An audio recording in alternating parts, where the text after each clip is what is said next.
വിധമായിട്ടാണ് ഞങ്ങളുടെ പല ആചാരങ്ങളും ഉള്ളത്. ഉണ്ണി വേണം, അല്ലെങ്കിൽ ഞങ്ങൾക്കായിട്ടുള്ള മസാല വേണം, അങ്ങനെയൊക്കെയാണ് വറവ് ചെയ്യുക.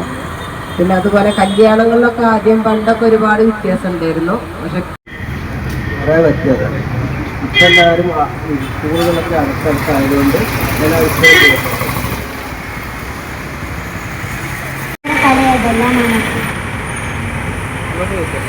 ുള്ളത് വിഷു വരുമ്പോൾ ഞങ്ങളുടെ മനദൈവങ്ങൾക്ക് കൊടുത്ത് ആചരിക്കുക, അതാണ് ശരിക്കും ഗോത്രകല. അപ്പം അതിനെയാണ് ഇപ്പം എല്ലാവരും കലയായിട്ട്, പിന്നെ പാട്ട് അതുപോലെ കളിയൊക്കെ ആയിട്ട് അതിനെ ശരിക്കും പറഞ്ഞാൽ അതൊരു കലയല്ല. ഞങ്ങളിപ്പോൾ നമ്മളെ ഈ ആൾക്കാർ കാണിക്കുന്നതൊന്നും ശരിക്കും ഗോത്രകലല്ല, അത് ആചാരത്തിൻ്റെ ഭാഗമായിട്ട് ചെയ്യണ പിന്നെ ഒരു കളികളും പാട്ടുകളൊക്കെയാണ് ഞങ്ങളുടെ ആചാരത്തിന്റെ ഭാഗമായിട്ട്, അതാണ് ഗോത്രകല എന്നും പറഞ്ഞിട്ട്. എൻ്റെ പേര് അബ്ദുൾ റഹ്മാൻ.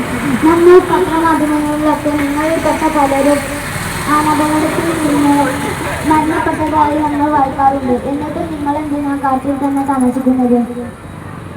ഞങ്ങളുടെ ഗോത്രത്തിന്റെ പ്രധാന ജീവിത മാർഗം കാടാണ്. അപ്പം നമുക്ക് കാട് വിട്ടിട്ട് ഒരു ജീവിതം പ്രതീക്ഷിക്കാനേ പറ്റില്ല. കാരണം നമുക്കൊക്കെ നാട്ടിലൊന്നും കൂലിപ്പണികളും കാര്യങ്ങളൊന്നും ഇല്ല. എന്ത് അപകടം വന്നാലും എന്ത് പ്രതിസന്ധി വന്നാലും അതിന് തരണം ചെയ്ത് നമ്മൾ കാടിൽ ജീവിച്ചേ പറ്റൂ.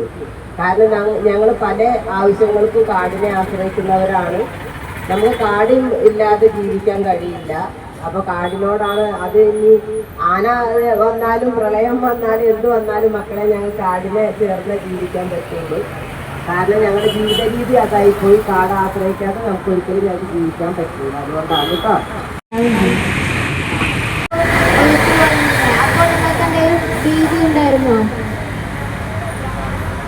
വളരെയധികം സങ്കടമല്ല ഉണ്ടായിരുന്നത്.